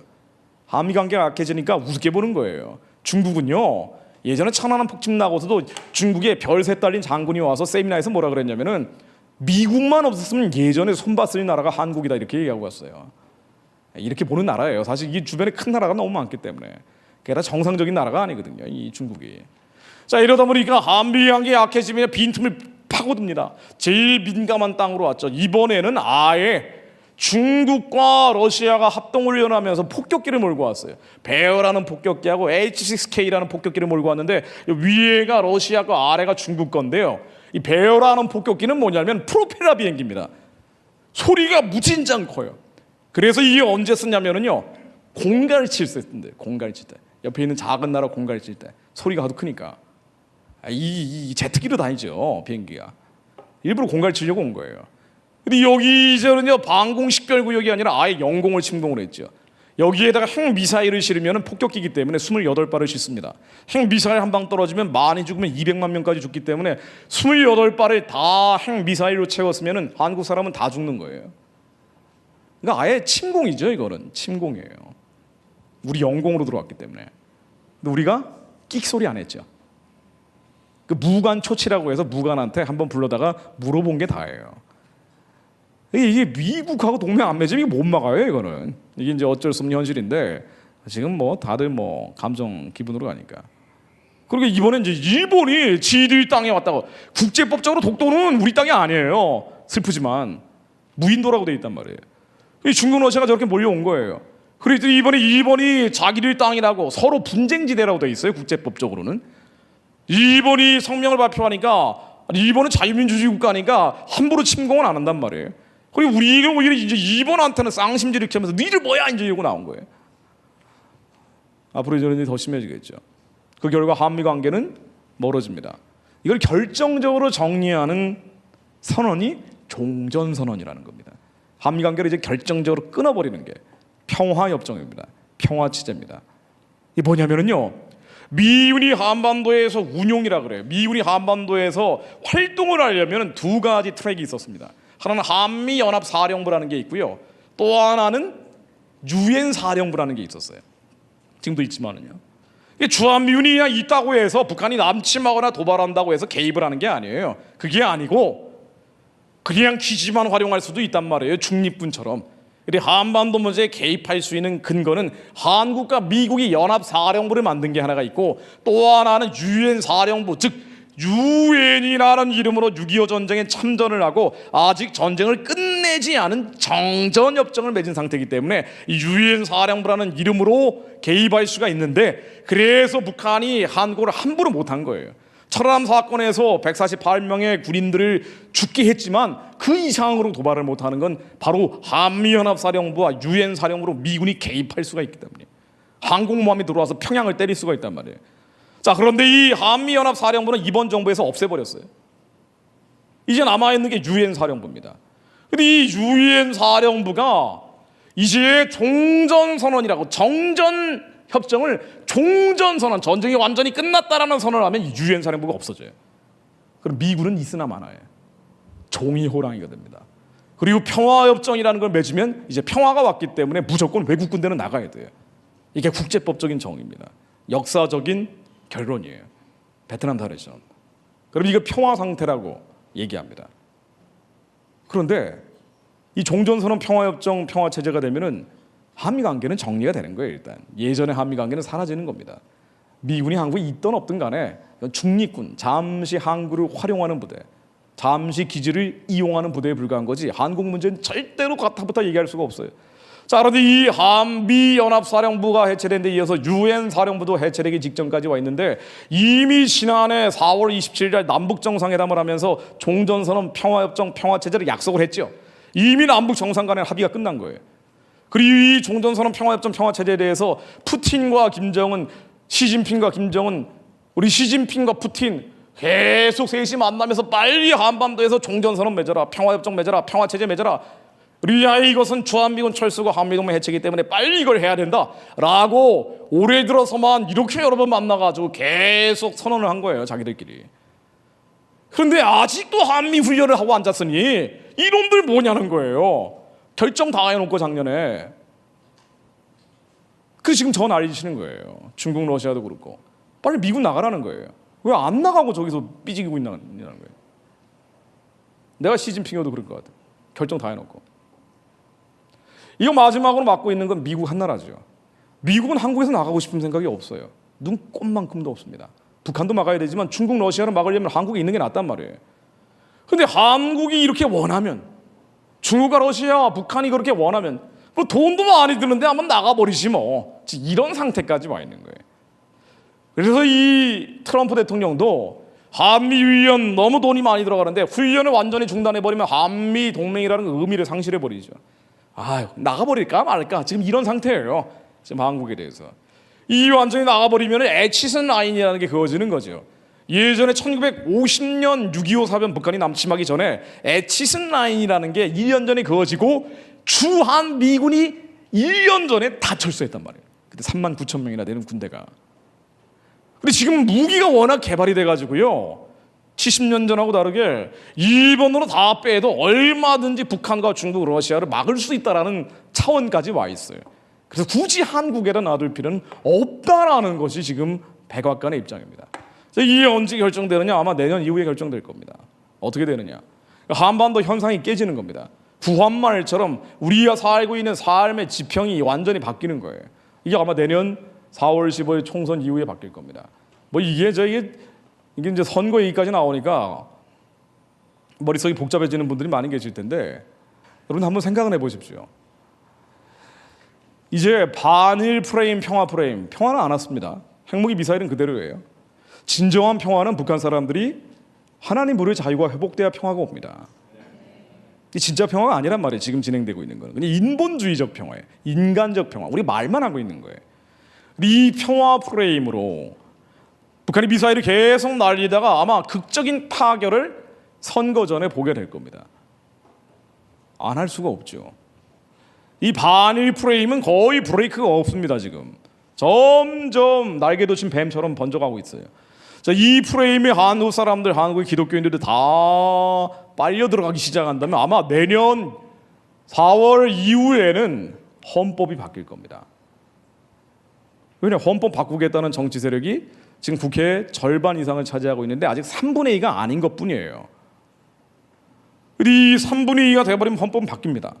이 헌법이 바뀌면 그 다음에 어떻게 되는지 여기까지 생각하지 않으시더라고요. 여러분 지금 경기도 유사차별금지법을 조례로 제정한다 이렇게 돼 있는데 제가 관심이 있는 건 교회의 운명입니다. 왜냐하면 교회의 운명이 지금 한국의 경제 사정이 좋든 안 나쁘든 한국의 이념적인 지평이 어디로 가든 말든 교회만 건강하면 한국은 회복된단 말이에요. 근데 문제는 헌법이 이렇게 바뀌어버리면 교회가 어떻게 되냐는 거예요. 4가지 개념이 바뀝니다. 첫 번째, 내년 4월 이후에 헌법이 바뀐다면이에요. 지난해 헌법을 바꾸려고 했어요. 그런데 못 바꿨습니다. 개정 헌법안이 이미 나와 있어요. 이 헌법은 체제를 결정합니다. 이 체제를 결정하는 헌법 안에 이미 나와 있는데 지난해에도 대부분의 국민들이 아무 관심이 없었지만 이걸 안 하니까 여당은 주도하고 야당은 방관하고 그냥 가는 거예요. 어떻게 이럴 수가 있지? 개인 개인을 만나보면 그럴 수가 있을 것 같아요. 아무도 관심이 없어요. 국회의원들도 자기 금 뺏지 말고는. 언론과 방송과 미디어는 엉뚱한 얘기만 해대고 있고. 자, 이제 이렇게 가다 보면은요, 지난해 이미 나온 개헌안이 통과된다면이에요. 첫 번째, 자유민주주의에서 자유가 빠진 민주주의가 됩니다. 이게 뭐예요? 우리나라는 자유민주주의 국가입니다. 근데 자유가 빠진 민주주의가 돼요. 이미 교과서, 중고등학교 교과서는 내후년부터 자유가 빠진 민주주의로 교육을 받습니다. 이게 뭐예요? 여당에서 이거 추진하다가 작년에 브레이크가 걸렸죠. 그럼 내년 총선 이후에는 알 수가 없습니다. 민주주의는 두 가지입니다. 하나는 자유민주주의, 하나는 인민민주주의, 민중민주주의라고 있어요. 이 인민민주주의, 민중민주주의는요, 인민과 민중만 주인이 되고요, 즉 을만 주인이 되고 갑질하는 놈들은 주인이 아니에요. 다 갑질하는 놈들은 정치범 수용소로 보낼 수가 있어요. 근데 사실 갑과 을은 상대적이란 말이에요. 그래서 이 인민민주주의, 민중민주주의가 되면 피바람이 일어납니다. 반드시 모든 기득권 세력, 부르주아 계층들은 수용소로 보내버려요. 이게 중국의 민주주의예요. 이게 북한의 민주주의예요. 그래서 북한의 정치범 수용소에 23만 명 갇혀 있는 것처럼 중국에도 라오가이라고 하는 정치범 수용소에 무려 500만 명 넘는 사람들이 갇혀 있어요. 아무 죄도 없이. 이게 자유가 빠진 민주주의의 위험성인데, 자유가 빠진 민주주의라고 인민민주주의, 민중민주주의 되는 건 아니에요. 이 세 가지 개념을 다 포함하는 개념이 되는데 굳이 왜 자유를 빼냐 말이에요. 왜? 한국이 굉장히 이상한 나라가 될 수도 있어요. 법을 만들어 봐야 합니다. 헌법은 가장 높은 법이에요. 공기 같은 거예요. 이 공기가 바뀐 다음에 실제로 어떤 삶이 될지는 겪어봐야 한단 말이에요.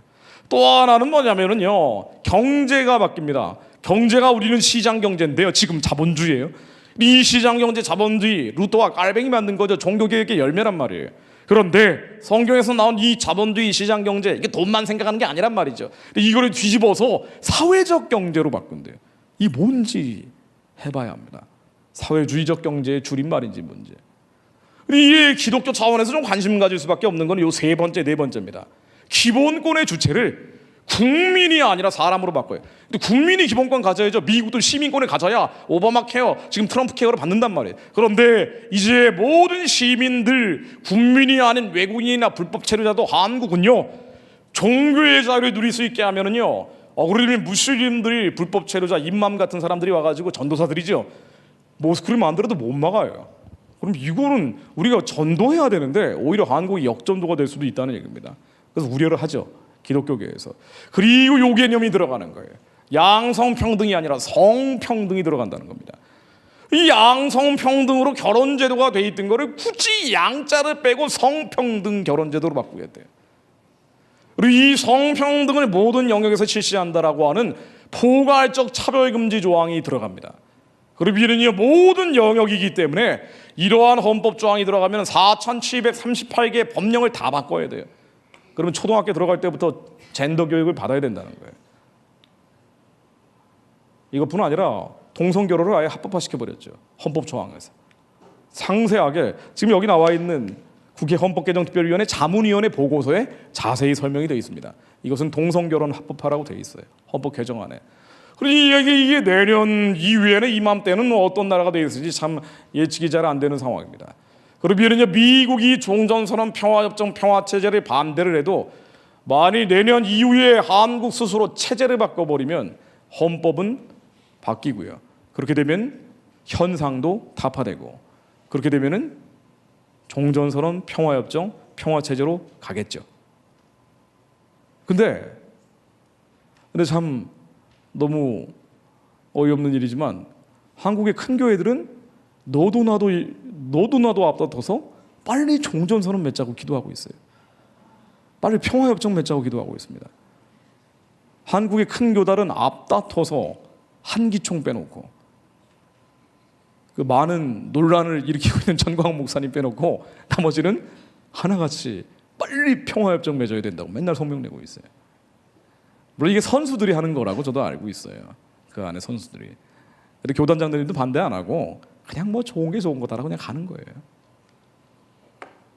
제발 잘못된 기도는 하지 말아야 되는데 잘못된 기도를 하고 있습니다. 근데 그렇게 되면 교회가 어떻게 되냐고요. 그런 헌법 나오면 교회가 어떻게 됩니까? 앞으로 어디까지 갈까? 제가 이 말씀 좀 드리면서 마무리해야 될 것 같습니다. 앞으로 어디까지 한국이 흘러가겠느냐? 한국이 적화되는 거 아니냐? 자, 이 베트남이 예전에 공산주의 통일될 때인데요. 이 정말 아니 난 뭐 단편적으로 알고 있었는데 당신 얘기 들어보니까 진짜 심각하네. 한국 적화되는 거 아니냐? 베트남식 적화 통일은 그러나 어렵습니다. 이 상황을 너무 과장해서 보면 또 안 돼요. 왜냐하면 예전에 70년 전 북한과 무력 남침을 했죠. 지금 북한은 달라요. 지금 북한은요 한국 GDP의 114분의 1입니다. 그러니까 한국의 2년 버는 돈의 114분의 1, 영등포구 수준밖에 못 벌어요. 기름도 없고 식량도 없는데 남한을 완전 지배하기에는 너무 버겁습니다. 그래서 뭐 이게 어떻게 될지 알 수는 없지만 그러나 베트남식 적화 통일해서 뭐 한 300만 명을 죽창으로 때려 죽이고 뭐 이런 일은 이건 거의 불가능에 가깝다라고 저는 보여져요. 자, 그러나 이제 이 연방제 통일이죠. 연방제 통일. 자, 이 연방제 통일은 되느냐 안 되느냐. 이 연방제 통일은 얼마든지 될 수 있습니다. 연방제 통일이 적화하느냐 뭐 이렇게 여러분들이 생각하시면 뭐 그렇게 생각하시는 거고요. 우리의 베트남식 적화 통일은 어렵지만 연방제 통일 정도는 얼마든지 가능하다고 봐야 될 거예요. 우리 이 한국의 지식인들한테 설문조사해 보면은요 아마 절반 이상은 연방제 통일하자고 나올 겁니다. 그래서 이건 얼마든지 가능한 일이에요. 국회에서 설문을 해도 절반 이상 연방제 통일을 나오고 있는 현실이에요. 근데 이 연방제 통일을 잘 모르니까 기독교인들도 폭발적으로 지지하는데요. 여러분 이 연방제 통일은 뭐냐면은요 이게 적화 통일이다 아니다 이런 여부를 떠나가지고 이거예요. 국내적으로는 통일국회를 만듭니다.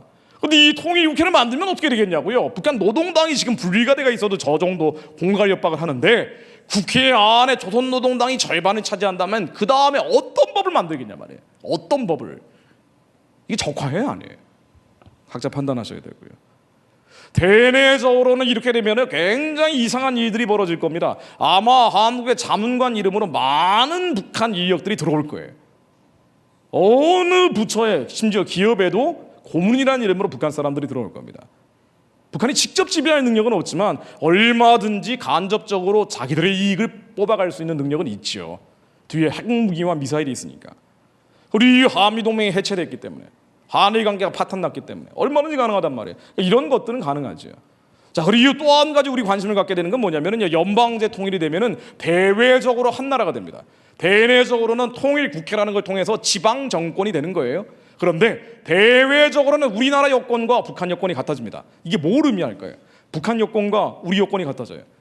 북한이 정상적인 나라가 되고 이 체제가 핵무기 미사일을 버리고 인간으로서의 존엄과 가치를 주민들에게 인정한 다음에 연방제도 돼요. 근데 이게 안 된 상태에서 김일성, 김정일, 김정은이 신인데 이러한 체제가 연방제가 되면은 테러 국가와 한 나라가 되는 거예요. 그럼 북한 여권하고 한국 여권이 같아지면 어떻게 되겠냐고요? 그러면은요 이스라엘에 있는 한국 사람들이 제일 먼저 추방당합니다. 지금 이스라엘은요 사느냐 죽느냐 문제란 말이에요. 그러다 보니까 민주당 국회의원들 입국하지 마 이런 조치를 내려요. 미국 민주당. 아니 이런데 북한이 미사일 날리고 핵무기 기술을 하마스 헤즈볼라에게 직접 제공하고 땅굴까지 뚫어주고 있는 체제인데 이 체제와 한 나라가 돼버렸다 그러면 어떻게 되겠습니까? 이스라엘은요 북한과 한국은 적국이 되는 거예요. 얼마 전에 이스라엘 대통령 한국에 왔죠. 그럼 뭐라고 했습니까? 제발 좀 판단을 잘하라 그랬어요. 자국민을 보호하십시오라고 우리 대통령한테 얘기했다고요. 무슨 얘기겠어요? 선지자들에게 알리지 않으면 이런 일들은 안 일어난단 말이에요. 많은 채널을 통해서 한국 사람들에게 경고하는 겁니다. 그렇게 하지 말라고. 근데 이렇게 되면은요 이스라엘이나 한국 사람들 추방당하면 근데 정말 놀라운 게 제가 참 여러 채널로 이스라엘에 계신 한국 선교사분들 어떤 생각하고 계신지 왜냐면 거기서 나라와 민족을 위해 기도하는 분들이 많단 말이에요. 얼마나 신앙심이 강하면 이스라엘까지 가서 그렇게 오랜 기간 기도하고 계시겠습니까? 그런데 한 절반 가까이는 연방제 통일을 지지하는 것 같아요. 다 한반도기 흔들면서. 그러니까 본인들이 무슨 기도를 하는지 모르는 거예요. 기도 많이 하는 분들이에요. 기도 많이 하는 분들인데 지역 감정이나 민족 정서 때문에 일본 놈들이 더 나쁜 거예요. 나의 한을 풀어줬던 그 지도자가 너무 좋은 거예요. 저도 전남 사람입니다. 지역을 얘기해버렸네. 넘어갈까요? 아버님이 전남 해남이고 어머님이 전남 강진이고 저희 처가 전남 나주입니다. 저도 원적이 전남이에요. 근데 김대중 씨가 햇볕 정책을 했다고 해서 지금도 적용되는 게 아니란 말이에요. 한이 있죠. 5.18 광주민주항쟁 그 너무 큰 상처란 말이에요. 그러니까 알아요. 그런데 지금 한국교회가 어디로 가느냐, 이거 하나님의 마음이 어디 있는지 이건 정확히 판단해야 될 문제입니다. 근데 이현자 만약 이런 식으로 가버리면은요, 이현자 이제 어떻게 되냐는 거예요. 이 연방제가 나중에 이제 진행되다 보면은 나중에 어떻게 되겠느냐? 자, 나중에 어떻게 되겠느냐? 한미 관계 파탄 납니다. 한일 관계 끝장납니다. 자, 그러면은요, 미국이나 전 세계 입장에서요, 중국의 핵무기는 어떻게 할 수가 없지만 북한의 핵무기는 반드시 해결을 해야 됩니다. 왜? 이스라엘을 죽이려고 하기 때문에. 이스라엘 누가 만들었어요? 미국하고 영국이 만든 나라예요. 미국 의회에 다른 나라를 지지하는 국회의원 모임은 없지만 이스라엘을 지지하는 국회의원 모임 딱 하나 있습니다. 절대 이스라엘에 대해서는 뭐라고 할 수가 없어요. 왜? 유대에게 자본뿐만 아니라 이 복음주의자들도 이스라엘이 회복되는 걸 보고 우리가 기존의 대체 신학이 잘못됐다고 깨닫는 사람들이 늘어난단 말이에요. 그러니까 이 이스라엘과 미국은 거의 형제국가 이상이라고요. 그런데 이 이스라엘을 죽이겠다는 북한의 핵무기 미사일을 내버려 둘 수가 없는 거예요. 이런 북한이 핵무기 미사일을 절대 포기하지 않을 거예요. 왜냐하면은 포기하는 순간 김정은은 아무런 권력의 정당성이 없어진다고요. 이런 체제가 남한의 경제력까지 빨아먹기 시작해요. 연방제라는 이름으로. 그럼 어떻게 할까요? 어떻게 할까요? 미국의 이른바 프리메이슨 계열에서 낸 보고서들이 있습니다. CFR 같은 데서 뭐라고 얘기하냐면은요, 이때는 어쩔 수가 없대요. 이때는 폭격해야 된대요. 지금은 폭격 안 합니다. 왜? 폭격하려면은요, 이라크나 아프간 때릴 때 미리 유엔 안보리 결의안이 수차례 통과가 됐어요. 지금은요, 경제 제재 차원이에요. 폭격할 수가 없어요. 하려고 해도 너무 복잡해요. 핵무기야 작게 지하 갱도 어디 들어가 있는지 모르기 때문에 북한 전역을 때려야 된단 말이에요. 확전이 돼버려요. 중국, 러시아가 개입할 수 있습니다. 가급적 안 건드리고 싶어요, 미국도. 자, 그런데 이런 상황이지만 북한의 핵무기 미사일 체제가 남한의 경제력까지 연방제로 빨아먹고 있다. 그때는 어쩔 수 없을지도 몰라요. 이거 미국 보고서 얘기입니다. 제 얘기가 아니라. 제발 이런 일 없길 바라지만. 미군도 한반도에서 떠났어요. 한미동맹도 없고 주한미군도 없습니다. 그러면 프리핸드 팔럿이라고 그래요. 너무 자유로운 손이 됩니다. 그때는 때릴 수 있어요. 왜? 뒤에 중국도 손을 한번 봐야 된단 말이에요. 이 중국을 직접 때리기에는 3차 대전이 나기 때문에 안 돼요. 북한 문제를 가지고 무대는 한반도가 돼서 북한을 불바다로 만들어 버릴 수도 있습니다. 미국만 하나요? 아니죠. 일본과 함께 해양 동맹국들 나토 군대가 다 들어갈 거예요. 아마 대륙 세력과 해양 세력이 한번 붙겠죠. 무대는 어디예요? 한반도죠. 남쪽은 안전하겠습니까? 남쪽은 경제가 망하고 북한은 체제가 망해버릴 수도 있어요. 이거는 무슨 예언이 아니고요. 그냥 뻔히 나오고 있는 팩트를 논리적으로 조합한 거란 말이죠. 이게 전쟁은 지금 나긴 거의 불가능합니다. 그러나 앞으로는 몰라요. 앞으로 연방제 통일 이후에 아마 이렇게 가다가는요, 제일 먼저 경제가 어려워질 가능성이 있죠. 베네수엘라처럼. 자, 이 얘기는 제가 넘어가겠습니다. 시간이 없기 때문에. 한국이 점점 이렇게 가면은 어려워진다, 이런 얘기들인데요. 자, 이제 결론을 제가 내려야 될 것 같습니다. 단기적으로 한국이 참 어려워질 수도 있어요. 이게 뭐냐면요, 교회 문제입니다. 교회가 선택하는 거예요. 기독교인들이 결정하는 겁니다. 왜냐고요?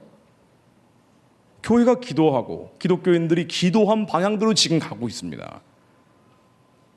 자, 민망한 얘기지만 2013년도 WCG 부산총회에서 평화협정 기도문을 올려드렸단 말이에요. 빨리 한미훈련 중단하자는 결의문을 기도문으로 다 올려드렸어요. 지금 그대로 가잖아요. 지금 그대로 가는 거예요. 그리고 지금도 교단별로 큰 교회들은 빨리 종전선언, 평화협정, 평화체제 맺자라고 기도하고 있어요. 여전히. 저도 배경은 압니다. 여러 가지 유무형의 압박이 있겠죠. 여기에 지역감정, 민족정서까지 가미가 돼서 그야말로 날개로 친 뱀처럼 가고 있는 거예요. 자, 그런데 이런 때 단기적으로 안국이 어려워질 수도 있습니다. 경제적으로 가라앉는 것을 시작으로 나중에는 헌법이 바뀌고 연방제가 되고 체제가 뒤집어지면서 종전선언, 평화협정, 평화체제가 되고 그리고 정말 이상한 시대가 한참 올 수도 있습니다. 그럼 마지막에는 글쎄요, 뭐 전쟁까지 갈까요? 굉장히 시간이 많이 걸리겠죠. 자, 그런데 단기적으로는 어려움을 겪을 수 있는데요, 우리가 이거를 좀 더 정확한 시각으로 바라보면요, 그럼에도 불구하고 장기적으로는 북한의 체제가 반드시 무너집니다. 여러분, 이거는 분명히 알고 있어야 돼요. 우리 이걸 바라는 게 아니라 그래, 이거는 객관적인 팩트를 논리적으로 조합한 겁니다. 왜냐면은요, 지금 한국이 망해간다는 얘기, 우리가 살고 있는 땅이기 때문에 많이 제가 얘기를 했지만 여러분들 다 아는 얘기예요. 여러분들 삶 농동치 않을 테니까. 그런데 우리의 남한 문제만 보는 게 아니라 북한 전체까지 들여다보면은요, 우리 한국 체제가 어려움에 처한 것보다 더 큰 어려움에 처한 게 북한 체제예요. 북한이 그냥 망하지 않는다고요. 제 귀신집이란 말이에요.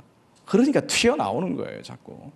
자, 그러다 보니 유엔 제재가 지금 북한의 97년 때처럼 어려움을 처할 정도로 2016년 이후에 5건의 유엔 제재가 걸려 있는데, 이 유엔 제재로 북한이 수출을 못해요. 달러를 벌지 못합니다.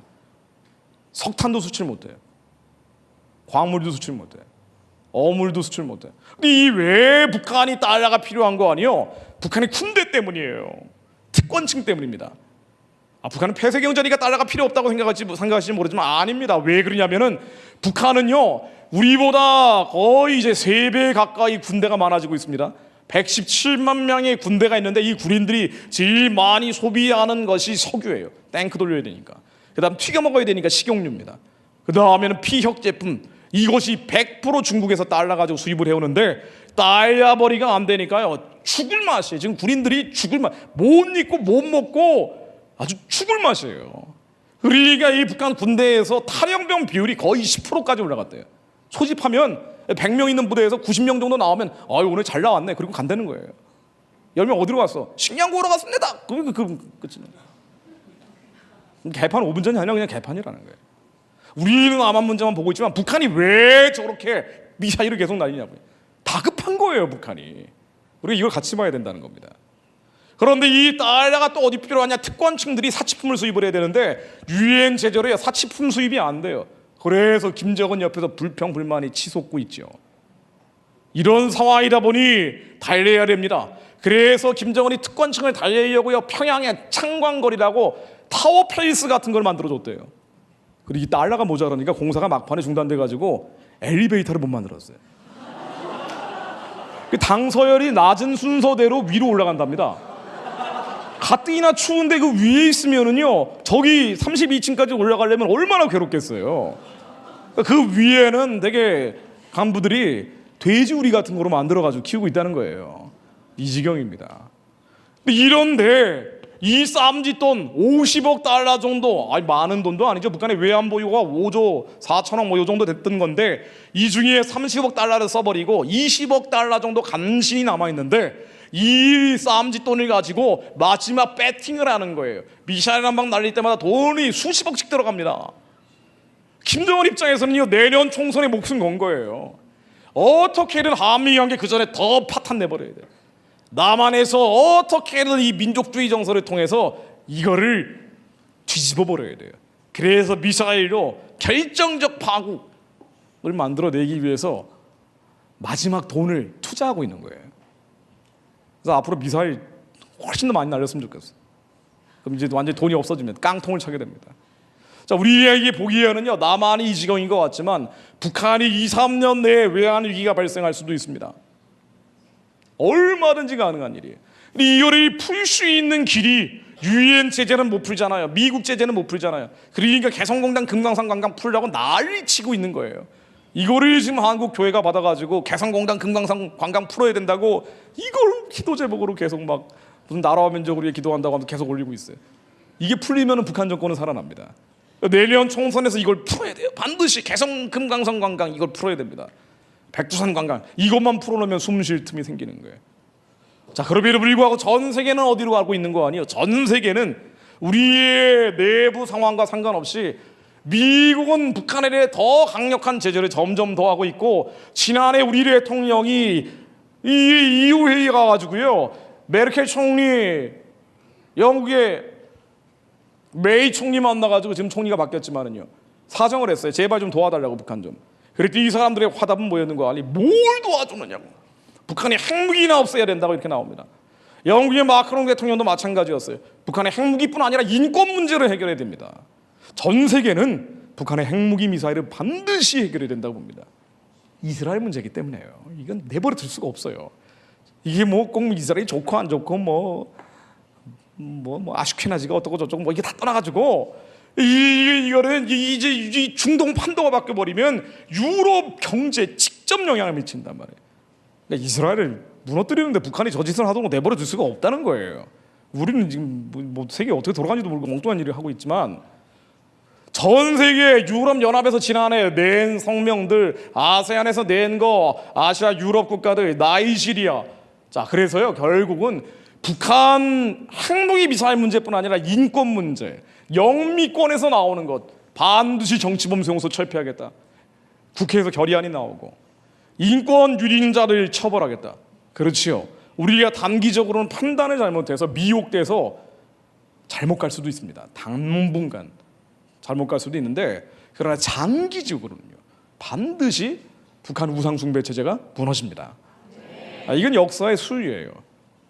이 뒤에는 신앙심이 있고, 그래도 마지막 때 하나님이 기도하는 자들을 통해서 부어주신 마음이 있기 때문에. 펜스 부통령이죠.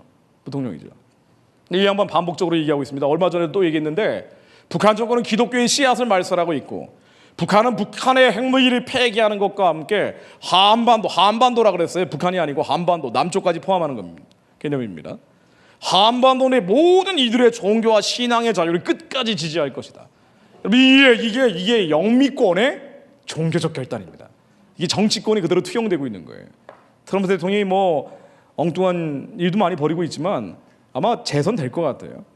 재선되고 펜스 부통령 8년 정도 더 하면은 미국도 분위기가 바뀔 거예요. 예수님 오시기 전에 한번 크게 부흥의 바람이 전 세계적으로 한번 불어줘야 되지 않겠습니까? 이게 역사적인 흐름인데, 우리가 이런 방향에 같이 올라타야 되는데 자꾸 감정, 기분, 이 상처죠. 우리 5천 년 동안 너무 많이 당한 거예요. 전남 사람들이 정말 많이 당했단 말이에요. 예전부터. 이 민족 역사에서 뭐 나라를 통합된 나라를 만들어 본 적이 없어요. 신라가 통일하고, 고려도 수도권하고 경상도가 통일한 거고, 조선도 전주시라고 하지만 전라도하고 상관이 없는 수도권과 이북 정권입니다. 대한민국은 말할 나위가 없고, 수도권과 경상도 이승만 박정희가 만들고 끌고 왔단 말이에요. 그리고 이 전라도 사람들은 피해의식이 많죠. 이 상처를 자꾸 파고드는 거예요. 우리 하나님이 뭘 원하시는지 봐야죠. 하나님이 이 역사를 어떻게 경영하시는지 봐야죠. 저희 집안도요, 김대중 뒤에는 선생님자, 선생도 아니고 선생님자 안 붙이면 밥을 안 줬어요. 지금도 저희 친척들 만나면 다 잘못됐어도 김대중 선생님은 잘했다 이렇게 얘기를 한단 말이에요. 이해를 합니다. 이해는 하는데, 저희 친척 중에는 5.18 때 막 다친 분도 있고 사람이 죽었잖아요.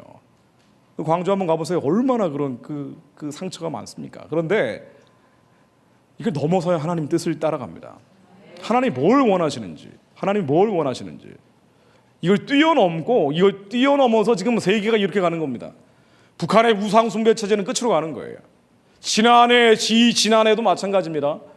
기독교인이 탄압하고 지구상에서 가장 많이 탄압하고 있는데, 북한 등 핍박받는 기독교인들을 위해 함께 싸울 것이다. 여러분, 한국이 어려움을 겪을 수도 있습니다. 기독교인들도 상처와 쓴뿌리 때문에 우리가 잘못된 판단을 하고, 우리가 어떻게 잘못된 기도를 해서 단기적으로는 어려움을 겪을 수도 있어요. 그러나 장기적으로는 이 일들이 일어날 겁니다. 북한은 물론 남한에 핍박받는 기독교인들이 생긴다면 하나님께서 반드시 이들에게 살 길을 열어주실 거예요. 그래서 북한의 우상숭배 체제가 무너집니다.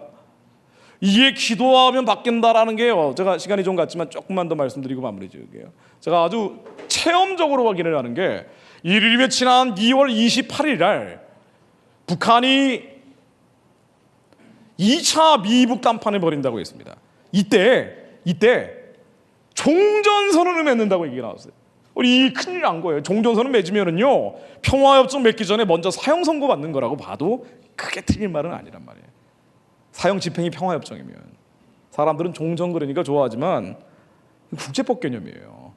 법적으로 유엔 사회체되면서 그 다음에 벌어질 일들은 우리가 수습이 안 되는 거예요.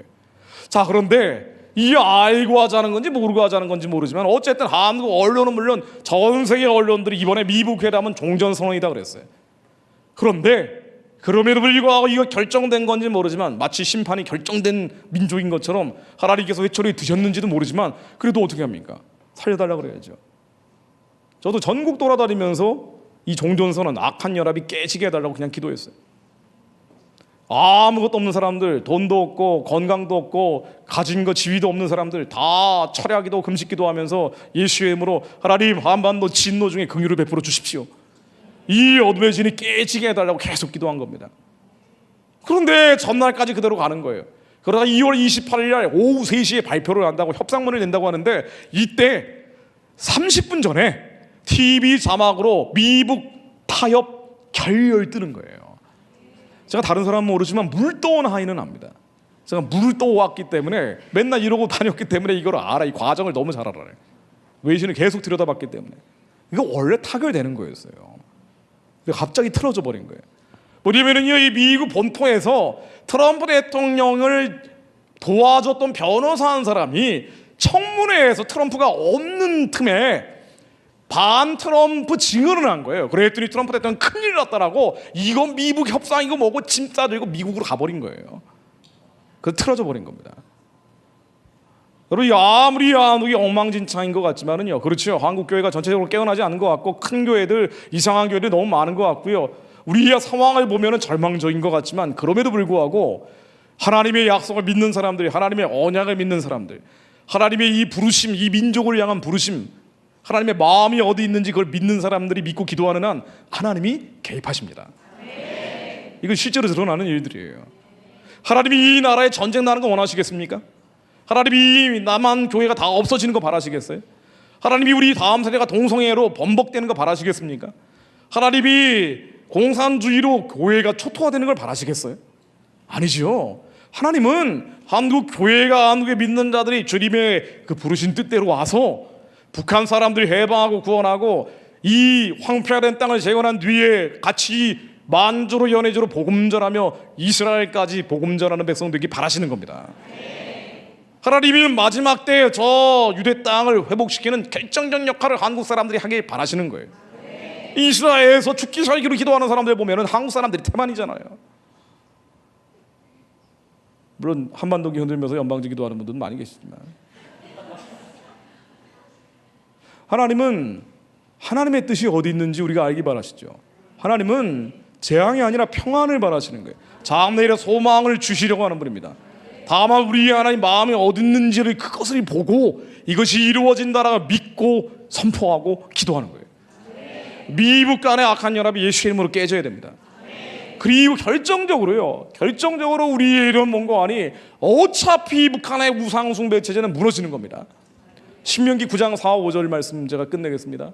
내 하나님 여호와께서 그들을 내 앞에서 쫓아내신 후에 내가 심중에 이르기를 나의 의로움을 인하여 여호와께서 나를 이 땅으로 인도해 드려서 그것을 얻게 하셨다 하지 말라. 자, 유대 백성들이 가나안 전벌을 할 때 유대 백성들이 너희들이 의로워서 저 이방 잡족들을 멸족시키는 게 아니라고 하시는 거예요. 뭐냐면은요, 이들이 실상은 이 민족들의 악함에 인하여 여호와께서 그들을 내 앞에서 쫓아내심이니라. 우리가 선해서가 아니고요, 우리가 악한 일을 많이 했죠. 그런데 북한 정권이 너무나 악한 일을 70년 동안 국가 차원에서 반복적으로 지속해왔기 때문에 저 체제가 무너지는 곳으로 가는 겁니다. 핵무기 미사일 인권 문제가 도화선이 된 거죠. 하나님을 참칭했어요. 자기들이 하나님이래요. 성도들을 핍박합니다. 그리고 하나님이 대적한 거예요. 하나님이 어디에도 관심이 있으실까요?